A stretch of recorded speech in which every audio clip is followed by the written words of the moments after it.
Um, you guys saw my message before. Is we're going to go over a script a little bit different today. We were going to talk about probates, but we're starting to get some of these leads in, and they're coming in a little bit faster than we anticipated, and we're getting ready to rev up some more marketing here to get more leads. And when I mean leads, I'm talking about seller leads.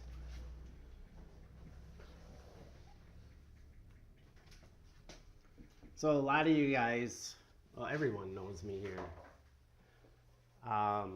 My number one issue that I have with seller leads, or it's me, it's my personality, is I like to talk. So when I get on the phone, I like hearing myself talk. When I go to appointments, I like to hear myself talk. And I'll give you an example. Yesterday, we got a listing. Missy and I got a listing. It was a probate lead. Well, it's a pre-probate. It's a non-owner occupied. It's a non-owner occupied property. Pre-probate, meaning that they're in a retirement home. So they're in a retirement home. It was through a referral of ours, and we picked it up. And it's a nice house on in like South Milwaukee near the airport-ish. What is it? South 18th. So we got the listing, which would be a success, but I totally failed what I was supposed to do when we got there, is I didn't shut up. The people were really nice. I think they were looking for a little bit of a sense of what they had to do, and it just kept going and going and going. In fact, to a point where I didn't even really allow Missy to talk much other than her representation listing the property. I was talking about everything that we could do to the property, but I really didn't talk about what their needs were. So yeah, I won the listing. We won the listing. Missy won the listing. But at the same time, I failed to listen. Where it came back, Missy's like, man, you didn't really let me say anything. And then I started reflecting on it, and I'm like, I didn't really let anybody say anything. So sometimes you get to a level of this confidence where you walk into a place and it's not good. I knew about the situation because I talked to the daughter who has the mom that's in the nursing home. I heard it. I heard the story. I knew everything already, a little bit of the background. So I listened to the phone when I first got it, got the lead that came in, but I didn't listen while we were out there. I know what her needs are. I know that we need to put it on the market by May 8th. Otherwise, the state comes in and they start giving them a hard time. So Medicaid comes in and says, hey, you need to get rid of this house. So usually I like to think of myself as a pretty good listener, but at the same time, I just sometimes don't shut up. So, and that's one thing that is the most important part of this scripting, is to ask open-end questions, to just sit there. And the best conversations that I've ever had with people, including Missy, including Gino, including John, is accidentally pressing the mute button with my cheek, because people are actually talking to you and you're like butting in and they're not hearing you, but you have it on mute. But it's amazing what you hear in that conversation. So it's one of those things that we're all salespeople, and we're pretty confident when we walk into a meeting that we're pretty confident. But at the end of the day, it's not what we're an expert. It's not what we've done or where we've been in the past as far as like where your specialties are. Yes, those are all good points, but that's probably why you're out there to begin with. And you can do that in a listing presentation. You can do that in other ways. But as somebody's actually walking through the property, let them guide you, let them talk, let them ask you for opinions. And then at that time, give your opinion on it. But then, again, be quiet and keep walking through. So, and that's one of the most difficult things that I have. I think Missy would concur on that. Did you say last? Can I concur on what? No, that you would agree that I don't listen at my appointments. I am good a lot of times. You're a very good listener, but you dominate the conversations 80%. You have selective hearing. What?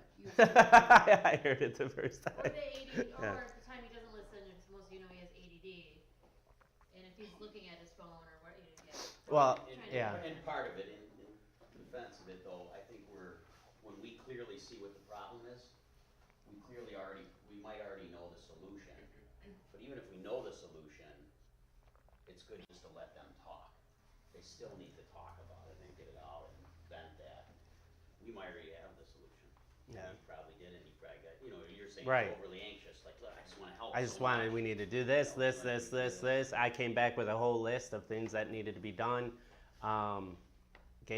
Launched the list to them, and they need to get it done. I gave them all the nice resources. I did everything at my end, to help them out, to facilitate it. But at the same time, their reflection on me is gonna be like, wow, you never let me get anything in. Okay, yeah, I am an expert, and I am the best person to be in that situation, in that house, to help them out. I feel like there is no one else in Milwaukee that could help that person better than myself. And that sounds cocky, but I need to just shut the fuck up and listen to what they have to say, because I care about that person. It's not about listing that house. It's about helping that person. And that's my mission statement. And that's what I have to remind myself on a daily basis. It's okay to fail at something. Even when you get a win, you just want to kind of realize, well, what did I do there? What didn't I like? What happened? And then you hear, somebody else like critique you, is like, you really didn't let that seller talk. And I've been trying to do that more and more with these classes. Like right now, as I've kind of dominated the whole 5 minutes of the conversation of the room already, but this is more for you guys to learn as well. And when I come in and say that there's nobody else better, that sounds cocky as hell. I know that. But at the same time, I honestly feel that way, because I honestly feel like if they go with another investor, if they go with another brokership than ours, I think they're making a major mistake. And that everybody in here, I would agree with that statement as well. I don't think there's a better person to go into these situations other than you guys that are sitting in this room right now. I feel confident in all you guys. That's why you guys are, you guys are getting the attention that you guys need as far as to learn the content, because you guys are all willing to learn these resources, and you're learning to be the best, and you guys are the best. So, and I'm not just saying that. So there's a reason why we had Homewire 1.0 and we have Homewire 2.0. It's now we're on a mission to just help people, and that's what we need to do, which is helping you guys, and that allows us to help you guys learn. So when here's some of this stuff is all, it's like the autonomy of autonomy of a call. You have basically, when you have an inbound call, most calls that you guys are going to be getting are not inbound, they're outbound. Okay, so you guys will get a lead. The lead will come in, and it'll come in through either Chime. I have a couple places that they come in. Sometimes they're Shark Tank style, right? Sometimes they'll come in email form, because they're not in Chime. I have some leads that are not going into Chime just because I'm very selective, and those are my cell 911 leads. These are like the golden leads. These I'm spending anywhere from $300 to $450 per lead. These right here that I'm getting from ZBuyer, it'll take us more to go through, but there's still good stuff in there. Those are costing me anywhere from $45 to $65 a lead. And I have to buy minimums. So in order to get one good ZBuyer, I'm probably spending about the same amount, but it just takes more to go through them. But these leads here, usually I'll text you guys, or IM you guys, and I'll put it on our 2.0 instant message, and I'll be like, hey, who wants this?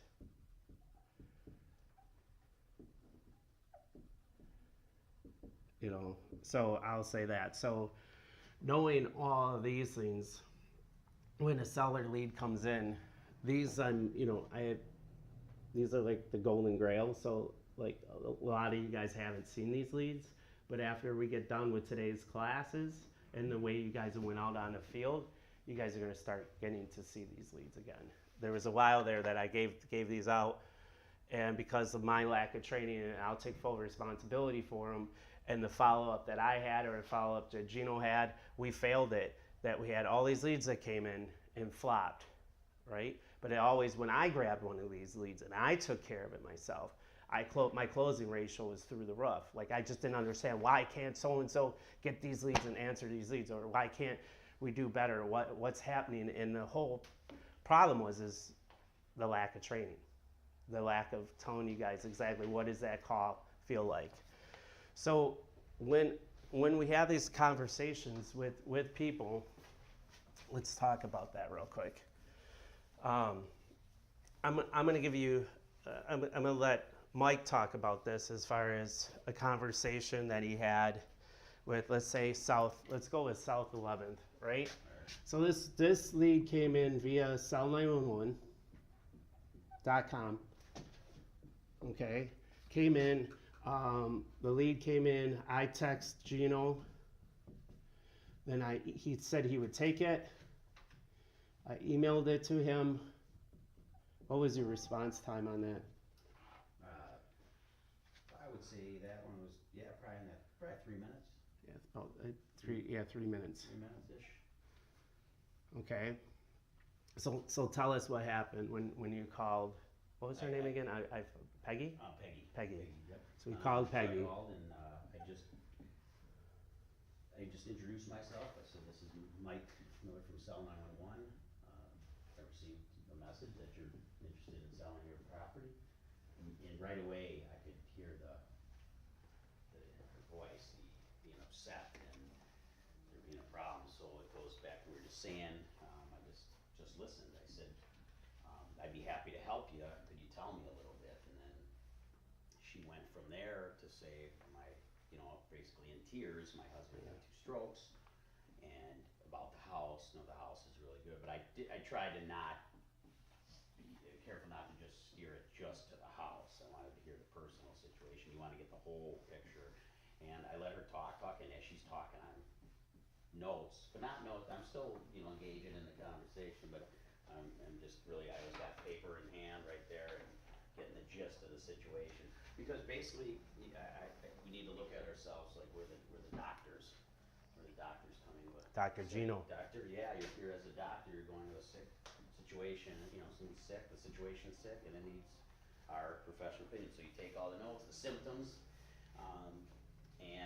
so then I quickly. I guess with me for Cell 911, I'm more confident if I get the face to face. Not that I feel I'm bad on the phone. I feel once people. I'm confident myself to get in the face-to-face. So I let her talk, gathered the information, and I went to saying, well, when can I set up a time?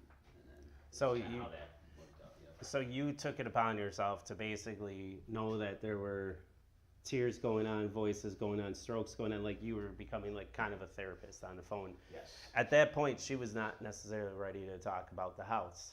Not right? too much. She dabbed in a little bit, and I didn't press it because I wanted her to be able to talk together. So, not talk about house. No, I didn't get into how old's the roof. You know what you're talking about. You know what I mean? Wow, 2 strokes, huh? How old's the roof? Yeah, so about that furnace. Yeah, no, I didn't. Yeah. It just wasn't like May, what would you do? All of a sudden somebody's like on the phone and going off. I mean, it just, I know you're as sensitive as I am sensitive. Like we kind of like, huh? What? Hang up. Hang up, yeah. And May just says, Missy, I don't have time for this. Out there I'm gonna forward this lead. situation. yeah. Oh, well, I had somebody that called, but and I thought I would help her. Right, so But just, that's great. No, right, I'm here to help. May, that's great. I can help you, right? Not just from buying the house, because at the end of the day, guys, I don't ever want you guys to think we're just going there to buy a house. These are life-changing events. She was in the house for 25 years. So, May, you're going to help this person, right? Personally, right? A little bit, like if you can, just be with a sounding board, like a sounding board be, yeah. right? Shoulder. I think in many ways in these situations, because these folks are so incredibly vulnerable, we become kind of like their protective blanket. Mm-hmm. That's a good one. yeah. they trust you. They put a lot of faith in you. And how do you get that trust, Kim? You listen, Right? and you show genuine care and concern, and if that's not a trait that you have, you're gonna have to learn it. Whether it's going through your own loss or something of that sort. So, what do you say? Like empathy, right? You've been there before, something similar, a sad feeling that you've had before, you know. So you're envisioning, too. You're envisioning them, you know, as far as what is going on in their life. But you provide positive. Right. You're going to get through. You're an encourager. You're someone who is Right. going to build them up and let them know this is not the end for you. This is a new beginning.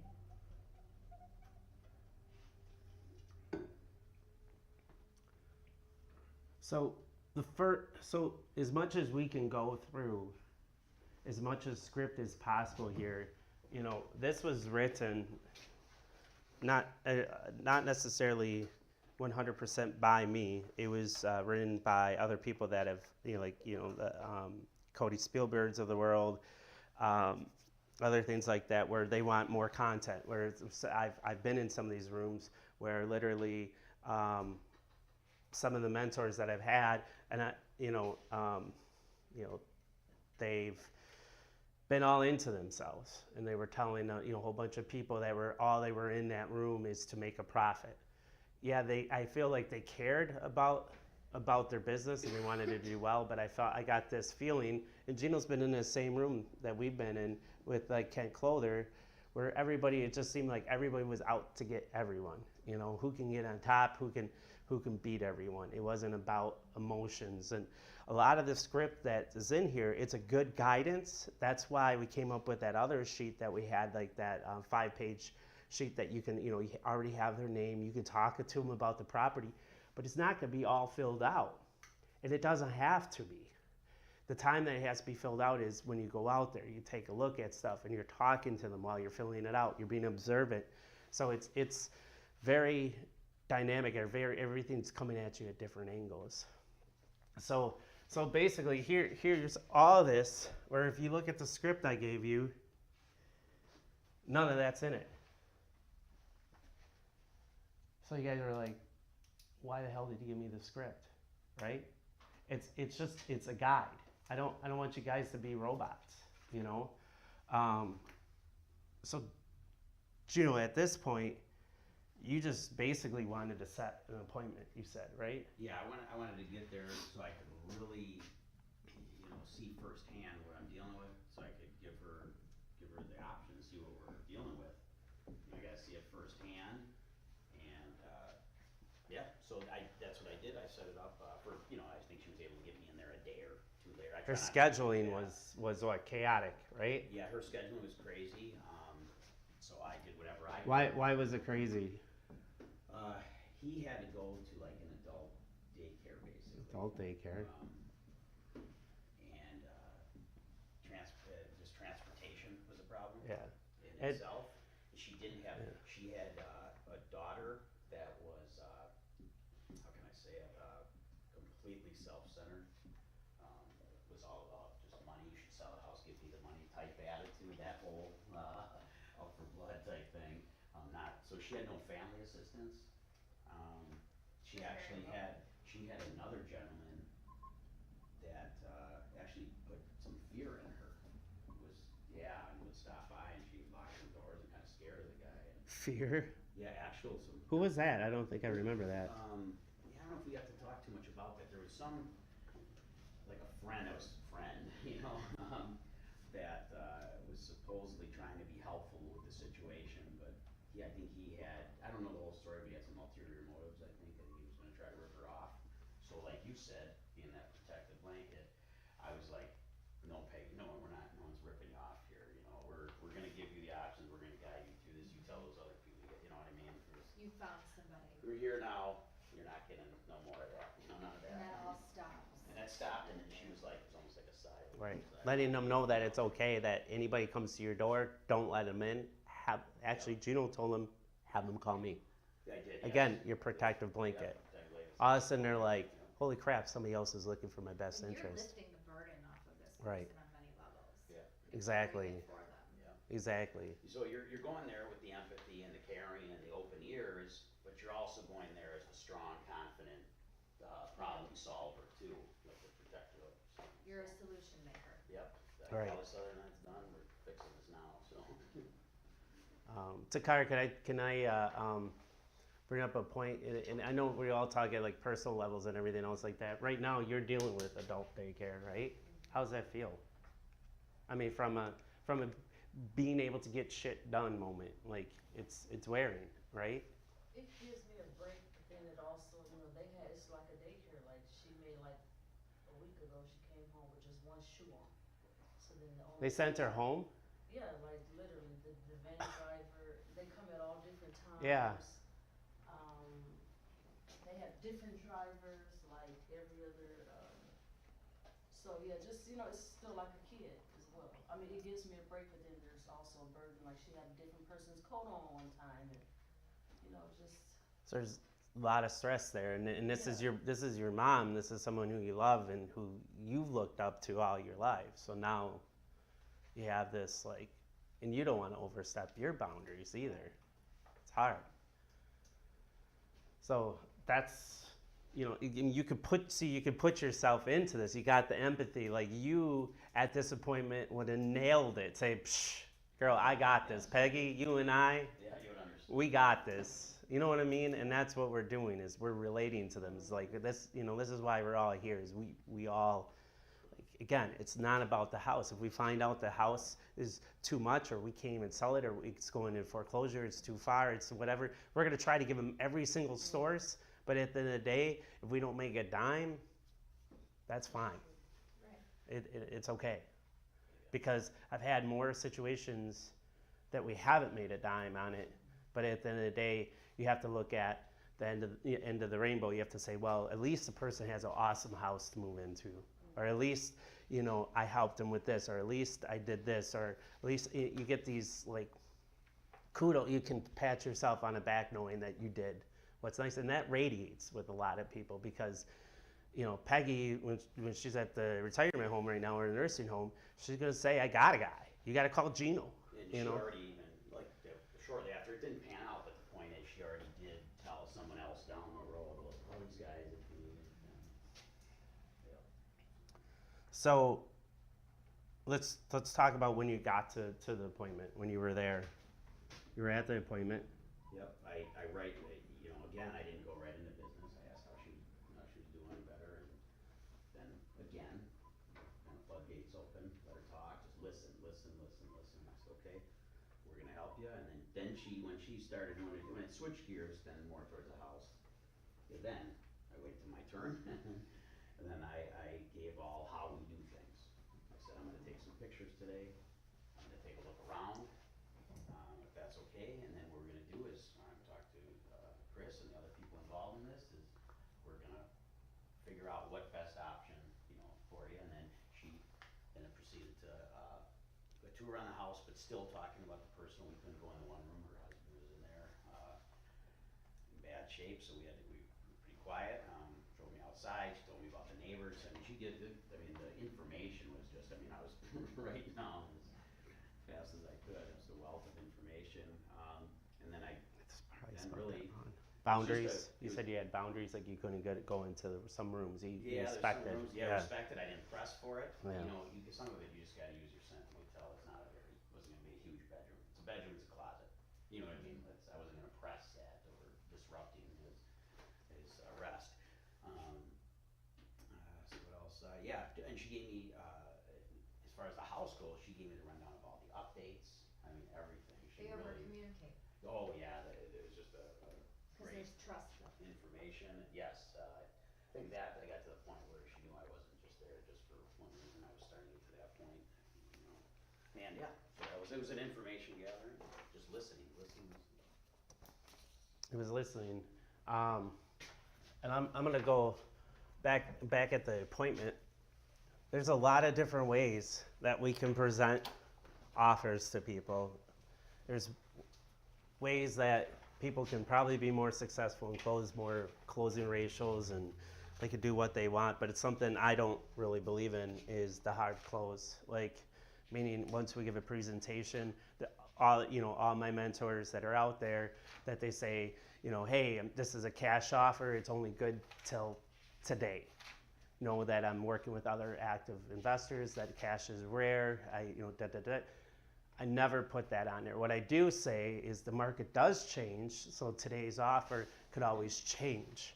But if the market's exactly the same as it was today versus next week, I will pay the same price. I've had somebody where they called me 2 years later, and I actually paid them more than my offer was, just because the comps came back. And I think that, she was trying to get more money anyways for it, so it was a very good term. It's like she paid off more of her loan, but she needed a certain amount of money, and I was able to do it because of the market where it went. And we're talking $3 to $4 grand. We're not talking significant numbers here, but to her it was a huge. It got her out of the note, got her some money in her pocket, and that was what she needed. And 2 years ago, I could have never gave her that.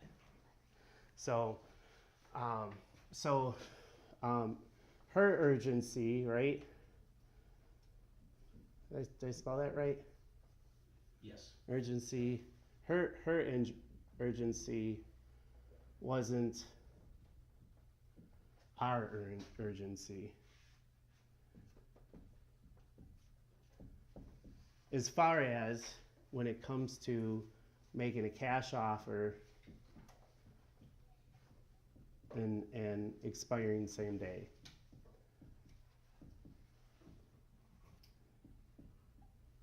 People do this.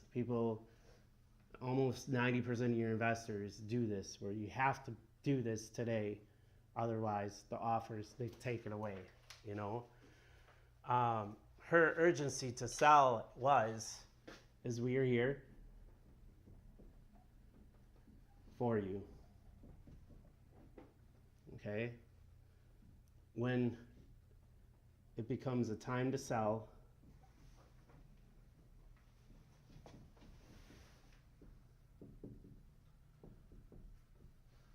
we are going nowhere. Basically, however you say it or whatever, is we're not leaving you. We're giving you this offer today. The offer is good tomorrow, just as long as, and I make sure they understand, just as long as the market is the same as today, as it is. Yes, there is an expiration date on our offer, but if all of a sudden they call us a month later, we're going to most likely buy that property for that price. Because the reason why they called you, the reason why they came on our website or they went is they do want to sell. Time is of the essence. If they're coming to sell 911 and we're acting really cool about a situation, you don't just go and sell911.com and just say, I'm going to sell a year from now. That's not why you're coming to sell. You put in the keystrokes, I have to sell my house fast now. Cash offers now. You're putting questions that are a sense of urgency. So if we're Mr. and Mrs. Cool, and we're just like, hey, we already know that they're going to be contacting us again very quickly. So her urgency was she had what was her story as far as why she had to get out of there? She needed to sell fast to get her. It was a money thing, but it had to do with like if she, like, for assistance, for more like government assistance, I guess. She couldn't like, as far as like so much income, and she couldn't keep the house. There was no way, just with all those details, I don't know every detail of it, but basically she could not have that house and have him getting the government assistance in Assets. yeah, She had too much in assets. Assets, exactly. So it had to do with the assets. She needed, and so she needed to just sell fast. She made it really clear that it was less about the money, that it was about the fast, and it turns out, the more she talked, we found out that her having some post occupancy was important. If you remember. Right. So those are, again, right, to know what's important. occupancy, price not, the amount not being as important, post occupancy and to do this quick. And she had a set number. Remember, she had a set number that she did want to get. Yeah, She owed a certain amount of money to the bank, and she could only have so much money in the bank. yeah, there was like, let's say, I'm probably off a little bit, but let's say there could only be like a 10,000. I would say it was 5,000 or something. It was $5,000, Yeah, I'm I just think. saying, I don't know the exact, I don't remember the exact, but yeah, there was just a small amount where she could. I think she owed 50 or something like that for roundup numbers, 50, and she wanted basically 55,000 plus $3,000 yeah. like cash. Oh, that's right, the cat. Yeah, she wanted cash. She wanted something wanted that some didn't cash necessarily go in her hand bank just for account. Everyday expenses, and so we Yeah. were able to arrange. We were able to buy the house, and we paid her $3,000 for her appliances. Appliances that were not worth. Well, we're on a microphone here. Let's just say the appliances we found out later were not worth Later, yeah. anywhere close to $3,000. If we got $400 for them, you know, if that. Yep. So Right, yep. Gina was trying to tell me how great these appliances and how new they were, and the lady was too, and she's like, I need $3,000 for them. At first, Gina was like, you need how much for these appliances? Yep. So we're like, well, I Yeah. guess we're buying appliances, Yep. you know? So And, it's, again, it was listening to her and her needs and what she needed. So, and you know, how we had to go to closing are two different things. So, That's right, yeah. yeah. Again, she had to move. She had assets that she couldn't have more than a certain amount of lump, otherwise she was not going to get assistance. And she had a lot of stuff, John remembers, there was a lot of stuff, and she didn't have any. It fit in- I It didn't fit in a So anyway, trailer though. it was like, I was like kind of. If it was what? It all fit in a trailer though. I don't know how you guys did that, yeah. No, it's not like. But anyway, she, Yeah. so, Yeah. anyway, but she had no help to do that. For one person, Somebody had to do that. for one person, it would have been outrageous for her age, her situation, her, with what's going on. I mean, if she had to do it herself, she would have been there a year probably. I mean, so, I think we let her stay like 45 days post occupancy, wasn't it, about roughly? Yeah. About 45 days, so that was really, really, really key. Yeah, we kept a security deposit, like we did a occupancy, kept a huge security deposit so she couldn't just leave her stuff there. So we're like, no, you have to move this stuff out, and Yep. So She then, did. Yep. we were able to close so she could get some money to move, you know.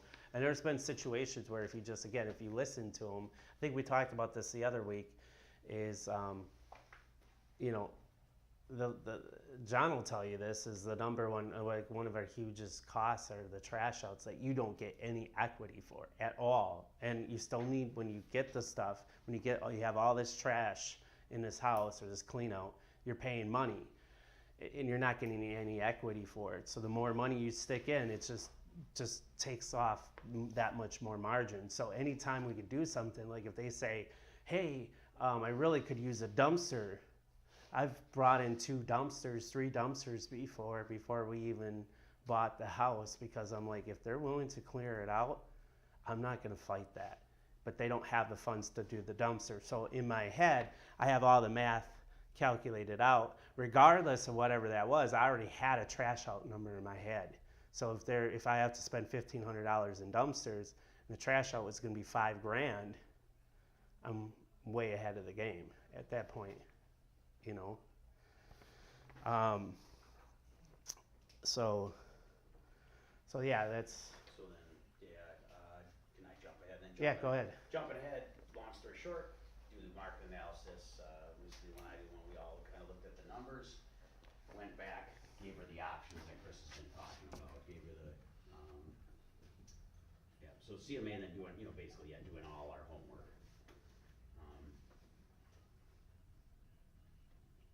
So, So anyway, yeah, so we did that,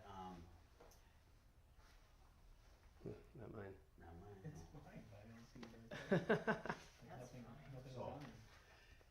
So we gave her those options, we gave her the, listing it, the buy it now, and, the whole Right. spiel, but, she, So- yeah, go ahead. No, go ahead. I was gonna say, she was, when we gave her the options, she was adamant about she kept bringing it back to the cash faster now. And this is where you wanna still be ethical and have your integrity. We told her, we said, are you sure you wanna do that? We can most likely get you more with a listing. Which obviously makes us less money, but it's all about the integrity. And I said it like, for me to have a clear conscience, I don't even know, maybe we probably brought it up to her several times, two or Yeah. three times. I said, are you sure? I said, we can probably get you one. No, I just, if I can stay, I just want you guys to have it. I want you guys, I just want to close, let's get this closed. So she was insistent, so after I felt like I did my ethical part of telling her the truth, then it's Right. ultimately her choice. So listen to what Gino did there. He asked 3 or 4 times, not for the sale, but if she was really okay with the cash offer. Because again, she's in a weak state right now. She's making decisions that she normally wouldn't have to, and she has to make them quickly because the state's forcing her, basically shoving down a thought process in her head that she has to do this. So that's why Gino asked 3 or 4 times about this. We gave her a hybrid situation, like where she would keep the note, we would do the repairs, and we would work out how we would split the profits after that. Or we did also payments over time. Both of these, for her, would have been a better option because she would have got more money over time. For us, the cash offer was the most beneficial. Cash is not hard to come up with, so it's like we can do that. The partnership and the payments over time is a win-win for both of us. The cash offer is more like she's getting what she needs, what she wants, but at the same time it may not have been the best for her at the time because she was making decisions. But after she was said and done, then she didn't have to worry about anything anymore. She didn't have to worry about mortgage payments, she didn't have to worry about the bank, she didn't have to worry about the state, all of her worries when we did this were lifted up. And she still feels that to this day, that was the best decision, which is great. The last thing we want to do is hearing about it a year later is, oh, those guys really took advantage of me. No, I've talked to her, as a side note, I have talked to her since, and there's absolutely no hard feelings. She's still happy with the decision. This day, she actually asked how our sale went. She was curious how that went on our end. She was concerned for us then, make sure we did our, so. I'm assuming that could still happen though, like if you offer somebody 50 grand and they think it's a good deal and they say yes, Right. and then a year later they talk to somebody that said, oh my gosh, that thing was worth at least 75, and then they feel slighted, right? But I mean, Right. it's not our They job. do. I'm not gonna up it. and Right. Ask to up it, right? I mean, Exactly, but if they ever call us back, this is the cool thing. If they ever call us back, we did give you other we gave you other options. We told you what the property was really worth. We gave you a CMA. We told you that we are paying less than what it's worth. We told them. So yeah, I mean, all of our ducks in a row. We told you that we are investors. We buy for profit. We will make a profit on this property. It's not a swear word. We tell them that. Yeah, we're not. It's not a swear word. Yeah. We are, It's- it is a for-profit, we're not. Yeah. And we lose sometimes on these. We lose. Like, it's not a guarantee. Just because we get into the house and we get the oh shit factor, now we're going down. So You using know. this one as an example, you said a couple times you could have potentially offered her more, even as a cash offer, but she kind of lowered you down and said, well, I can only take X. I mean, We would've- now that you're done, I mean, We would have been, did you get it at I the right think, in my price? opinion, we would have had some room had she been a hard negotiator. We would have had a little room probably, A little bit. but she didn't. She was, No way, it's not one of the best ones. she was, What's that? it was a hard, she would have One of been the able to best ones negotiate. Well, hold on a second. Yeah, she was able to she would have been able to have little room for negotiation, yes. But she kept steering me back to the. Well, she did negotiate. She Well, the taught, appliance- we had to buy her appliances, That's otherwise she appliance, wasn't gonna that's sell us the house. That's true, that was important. We, to her. Yes, if that we was didn't buy great. the appliances, you guys, we would have never got the house. That was a pretty big factor. And she wanted cash. She wanted it in a suitcase. Yeah. She wanted $500 up front before she even moved. $3,000 fits in an envelope, they don't really suitcase. It was in an envelope. Yeah, it was an envelope. Yeah. So long story short, it was a win-win It is for a win. everyone. The win for investors. It was a win for her. We did pretty well on it. We had some bumps in the road, and once it was listed, as far as some deals that fell apart. Yeah, we had That's what I was curious, 'cause yeah, now we you had have 4 that offers. finished project, so now you can kind of look back and say, did we do good with what we got and how we got it? Yeah. I would say that one was a big win. Was a big, and it would have been. We just had those. Do you think the benefit is like you guys not having like, let's say hard money or some kind of a timed money? Because like the time of that took to close, you would have Because of started, you those- would have been paying a lot more. Yeah, we would have had to come up Yeah, with a lot more. more Yeah, money like for 6 overhead. months, we would have had to re-up the 5%. Yeah. Yeah. And in hindsight, yeah, maybe we could have been a little stricter with the lender and this, that. There's other things. Yeah. You Some learn up, from it's that. learning, You you, learn yeah, from that, yeah. exactly. Yeah. And then it was a good learning thing for me. We had a Yeah. trailer take off. Yeah, That, we had that was Yeah. my comment about. Yeah, yeah, Stuff goes in a trailer. yeah. It Okay. wasn't my trailer. You guys had, like, Right. by- Right. Yeah. Exactly. Yeah, so there's, so overall it was good, and I think 'cause we went in there and I felt good about the whole thing. We just kept their integrity, we helped everyone.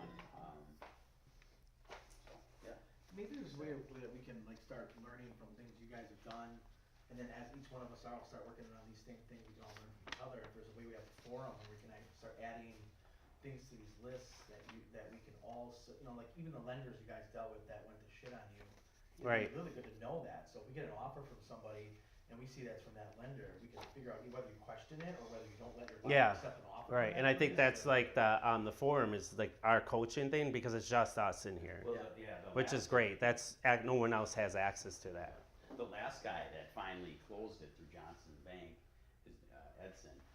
He, I think, couldn't believe that I was like the FBI. I was like grilling him, Oh, and he's like, "Had It's you your not problem, dealt with dude. me?" He's It's like, your "Yeah, problem, I man." was." Like, "No, because no." He's like, "I'm like, no, you don't understand." I'm like, "Can you guys really close?" Yeah. Because there was even grant money on top of it. We're like, here we go again. I said, we're not going to go through this rigmarole grant. We're not doing $1 million, and he's like, "You haven't dealt with Johnson Bank, or have you?" No. Hate Johnson Bank. They did an actually awesome really good on job. This one, this particular Grant one. money and everything. They did I great. said, and I'm like, no.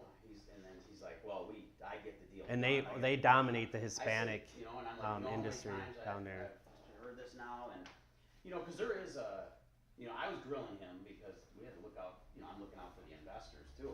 We had to answer the investors. One of my friends was an investor on it, and I was getting grilled by him. Right. So, and it goes down. Well, now he got a like 12% return. Now he wants to know how he can invest again. Yeah, now And we're I like, answer the phone. We're not. Yeah, we're not. We Now won't. I got him on Well, some video. investors just they need to be patient. If they're not, they're out. Yeah, You so know, that's what happened with, but yeah, that's a whole nother discussion, but yeah, that's. that's over a drink, right? Yeah, that's right, yeah. So no, but that's a great point, John. Like that's what I'm hoping we can build with our private site that we have is putting stuff out there, putting inventory out there. Like you guys will have access to the South 12th. You guys will have information on that. We also found out one thing you brought up a couple months ago, and I think we all brought up was is there a place to put all this inventory that we know about? And yes, there is. In the back of Chime, you can do off-market properties. And us as realtors, we can go, us as being part of that Chime system, we can go back there and see all the inventory at any given time. So we can put inventory that doesn't even exist on there. However, will that become available to any other brokerage that? No, Okay, just us. just us. It's ours. Okay. Only Homewire 2.0 too. Well, I guess 1.0 could go in there, but they're not going to know how They to. won't know what it means. Which is I think it'd be cool, like, yeah. if I have a rehab I'm doing right now, let's say that I could put it out to this group. right. And now it might eliminate that, buyers not having a chance to buy something, they get first dibs, they can walk the Right. buyers through. Vernon, any of those locations would be great. Right. Just see it. Yeah. Like actually, we have one that we're gonna put on there for Menominee Falls this week. It's a really nice, beautiful ranch. We'll put on back Chime, and then we'll put 12th on there. We have a couple other ones that are coming up. And you could even put that on, Masterminds group, Correct. Yeah. in search of for my buyer, you could even do that on there. Yeah. You should put that on there, so then we can refer back, to that. For now, Right. that's at least something. Wait, and the other thing too, guys, is there's one site that's out there that Lena Gomez started up. She started with Southeastern. I'll get you guys invited to it. Southeastern Agents.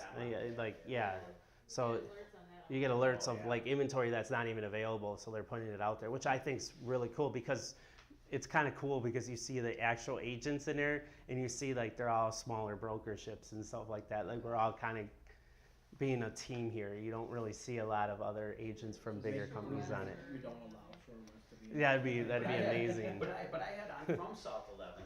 Yeah. I got to know some other agents that, well, Mike did that, you know, when we had an accept offer, okay, that one's accepted. You guys, like, they know what we do buying a home. They're like, Right. "Oh, keep an eye out for this on the south side. Keep an eye out for, you know, so. Yeah. And then there's no reason, just because another broker, we can all, everyone, there's enough meat on the bone. You know, to work something out. Absolutely.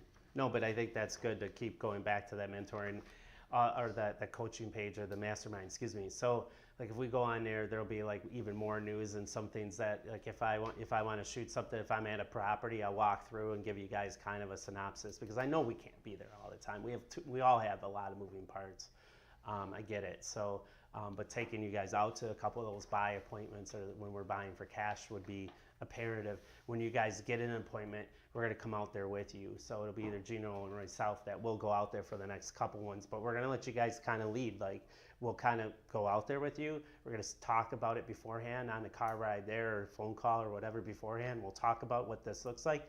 We'll all be prepped, ready to go in, and knowing that we're just kind of like in the back and just observing the whole situation is all how we can improve. Again, like I told you, I can always improve. I just had my appointment yesterday and I just didn't shut up. Like that's where I can improve, just stand back. So I need to listen more, you know? So we're always learning.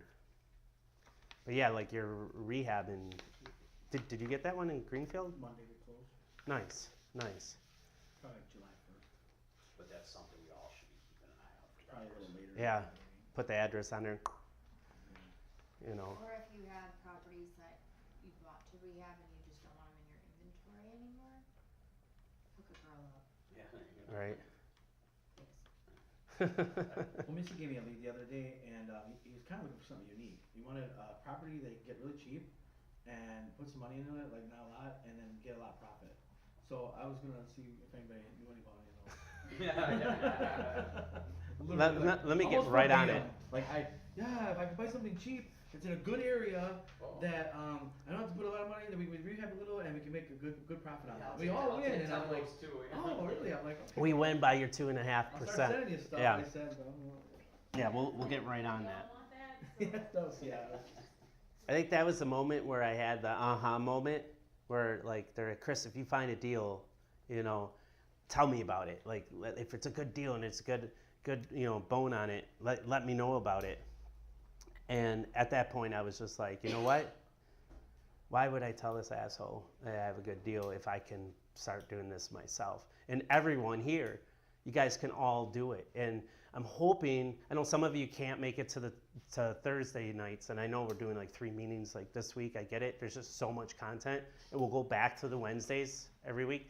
But the Tuttles will be here. They'll talk about hard money that's going to be access for all you guys because you're part of this. So they're going to give you, you know, because you'll have me as a coaching, you know, system. We could talk about what that coaching arrangement looks like because it won't be free on my end if I'm sitting there helping you guys do a property, but I will be very fragile with my coaching fee on it. But and that's something Gino and I could even get involved with on that. You know, like that. The other good resource as far as like rehab stuff that needs, if you need a good eye, you can call John because he's been through almost all my rehabs that have been out there. And then, you know, sometimes John gets a little bit too busy that he can't do my properties and then I cry. But then, but then all that good. So we have the resources. That's what I'm telling you. We have the money. We have the expertise to do things. If you guys see something and you want to do something, you know, even like Kim, if you wanted to do one of your projects, like, you know, like, hey, I'm going to buy a project for, you know, 150,000. I'm going to put 60 into it. And then you can go to one of your banks already where you're pre-approved that, you know, in 6 months you have an exit strategy. you might pay a shitload of money up front, but it may not matter to you because if you're doing it, if we're doing it together, you're gonna have instant equity, or you won't have to put such a big down payment on it. Even if you do, you'll be able to get conventional financing at a really good rate because it'll be a kick-ass house, Right. And you're less than anybody else's on the block. I just got a connection on LinkedIn for non-owner occupied duplexes. They do financing, Nice. so I can share that as well with all. No, that's great. Share that. Share that. There's also a product that I know too that just came out. Some of these products are where it's stated bank statements now. Yes. So that's a new one. I have a That's lender cool. here too, Yeah. one for sure. Yeah. And then there's one that is on based on the property itself. So if the property is generating income, you don't have to give them all your bank statements, your tax returns, all that other bull crap. For me, that's great because if I hand somebody my tax returns, boom. What's that? I would be interested. Yeah. You could go right off the income. So you could literally buy a two-family that's doing, $1,600 a month and your payment's only $800. The bank's going to give it to you, just as long as you're not falling behind on anything. But it's a pretty cool product. It just got introduced. They're new investors that are in the area, and they're, the interest rates are a little high. But when I say little high, they're really not. They're like 5.5%, 6%. I pay up to 8-9% on my property. So that low is pretty cool. One of the lenders we know, she, I don't know if it's new or not, she made it sound like it was, that, they'll do up to like 5 or 6 properties on an LLC. So you're gonna. That's pretty can cool. So actually you can open up new LLCs and just keep going. You can do 5 properties on an LLC, not your personal. Where like, That's I guess cool. Most of the time you Yeah. always have your personal tie to it. Yeah, it's amazing. There's all this new product that's coming fast to us. So it's just about us, it's all about us, doing that. What's that? Oh, no, I was just. Go ahead. Is that all right? Yeah, absolutely. We kind of went through the South 11th one, which was really good. That sees how, you see how the whole kind of a summary of how the whole process went. But I was gonna kind of back it up to the initial call, like the initial call, I guess, Yeah, for no, me. absolutely. For me, when I call, like I said, and I made note of before, I like getting to right to that, making the appointment as quickly as possible. For me, because I feel so much more confident in person. Like I said, not that I feel bad on the phone, but I like the in person. They can see that I'm actually listening to them, giving them eye contact and actually engaging. Like the one I got yesterday, I called one yesterday. The people spoke pretty broken English. Instead of me going back and forth, what did you say? What did you? And then them getting frustrated, I get frustrated. I just cut right to the appointment. I said, hey, why don't I said I'm about here. I said I can't hear you real good. I said, when would be a good day this week? He just cut to the chase because he couldn't hear, he couldn't understand. I get him frustrated. So next thing I know, I'm going Friday at 2 o'clock. And it's like just cut right is there to it. is there anybody that has availability at Friday at 2 o'clock to go to by appointment? You guys are welcome. Just let Gino know. Think about it. What's that? All right. Okay, cool. Okay, cool. Is that the Oz, Brent? The Oz? Yes.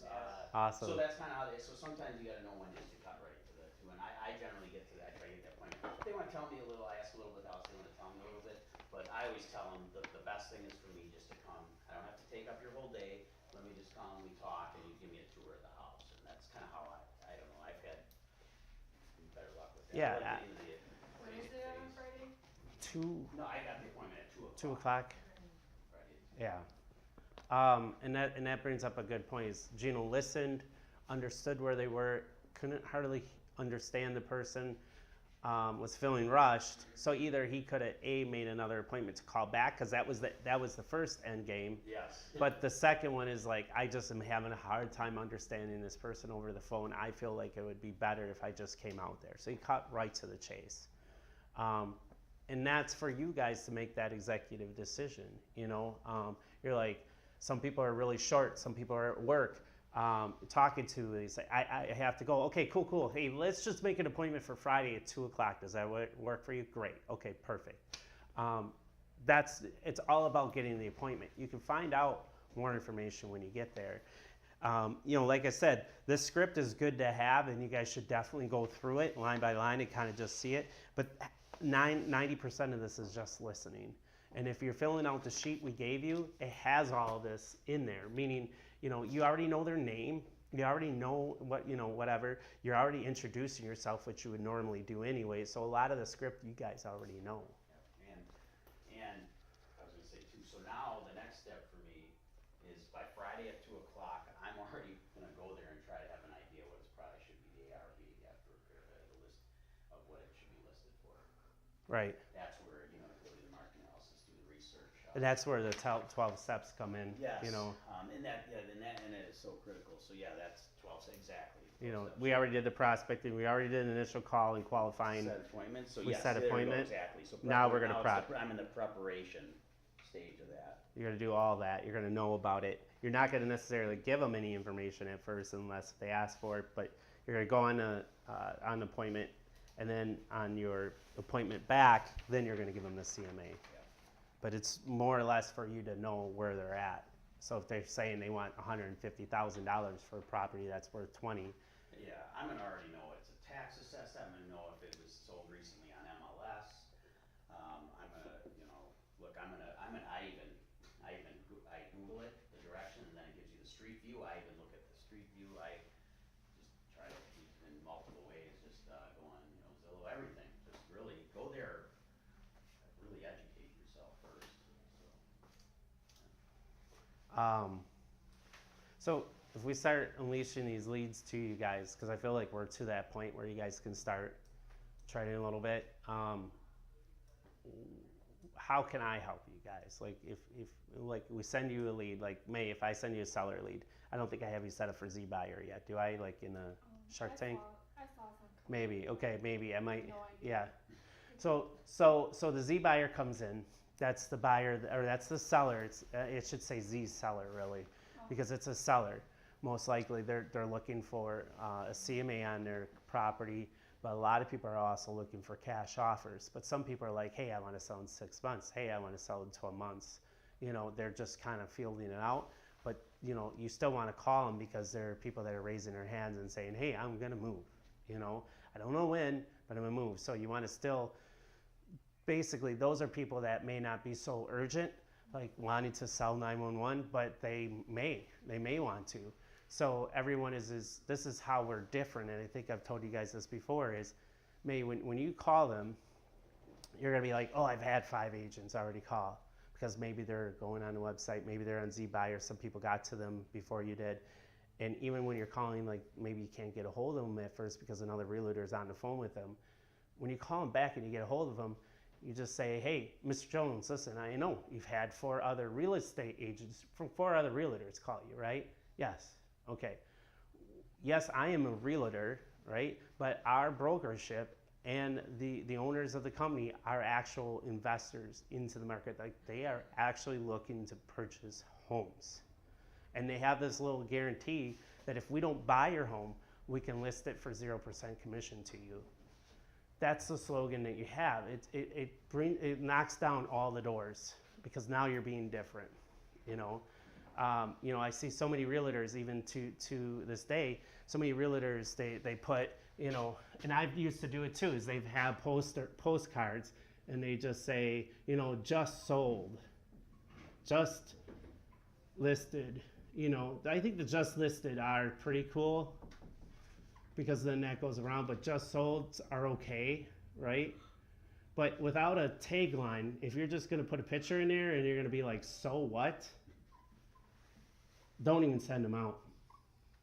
Because just solds, just listed postcards don't do any good without something. Actually, you have to, what I would say, they have to give a shit about you. Like, why are they gonna call you?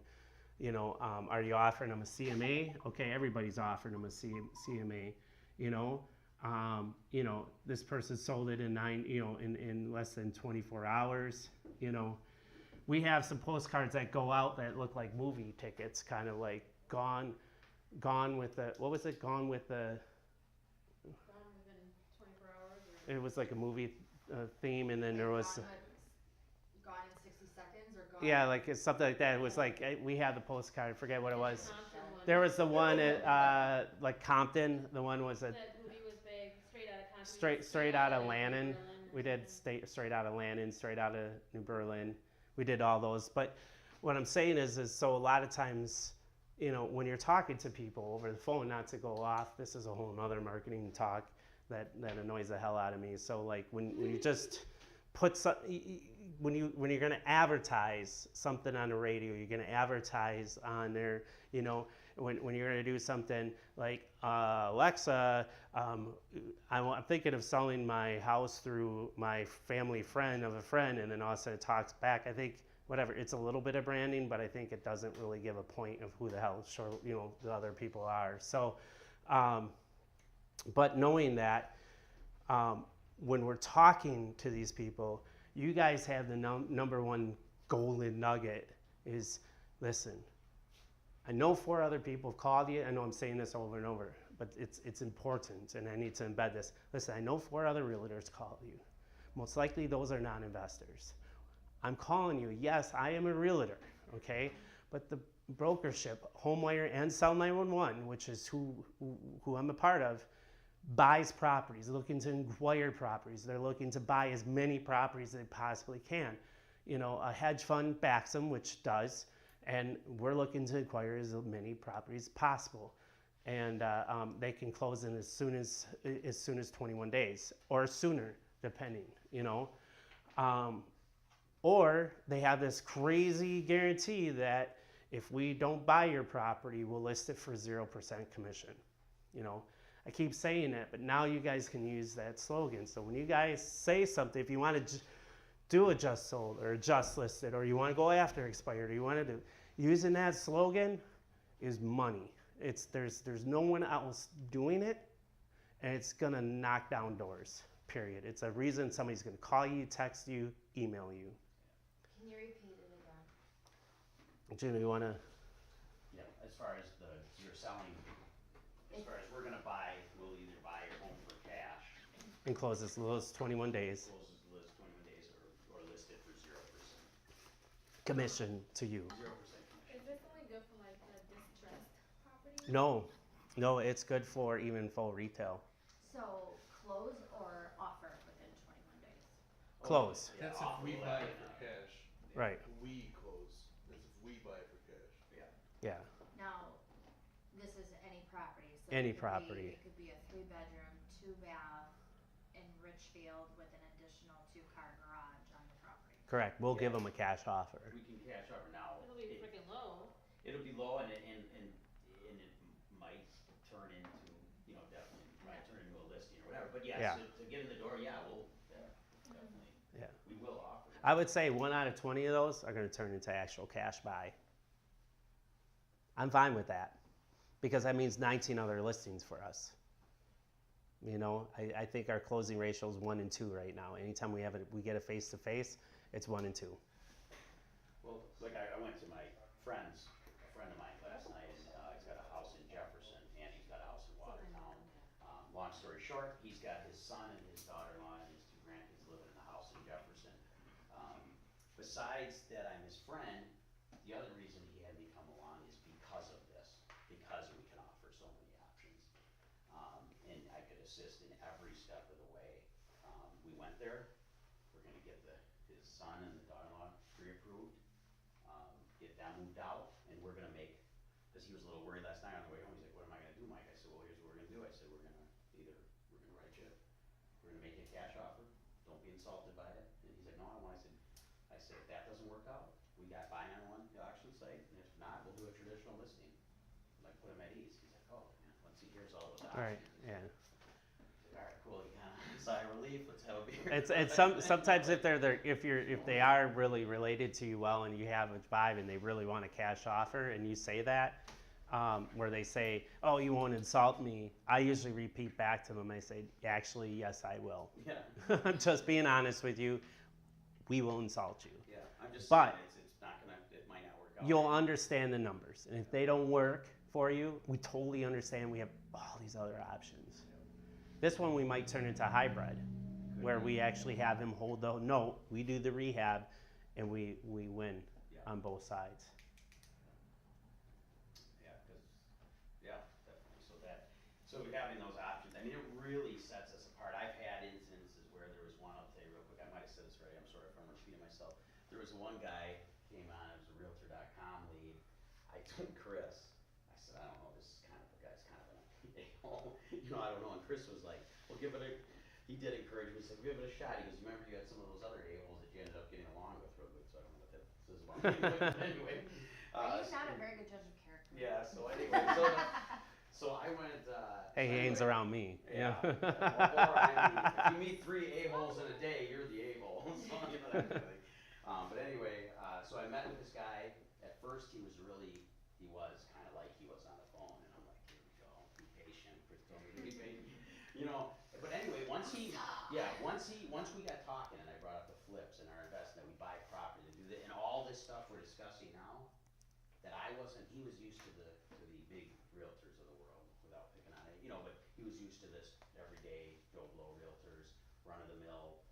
Once he heard that there was all these different things, I mean, he changed, like he was like a different person talking to me, and we got along great. Right. In fact, he's one of the guys at first, before Richie found the buyer, I did call him and say, are you interested in Beaver Dam? It turns out he wasn't, but he appreciated the call, and, you know, it was good. Absolutely. Yeah, so I guess what I'm saying is all these things we have really impresses people, and it makes them look at us way different. Absolutely. So yeah, that wraps this one up. Real quick, guys, I want to also just tell you, the Facebook Masterminds is there for you guys too. Like,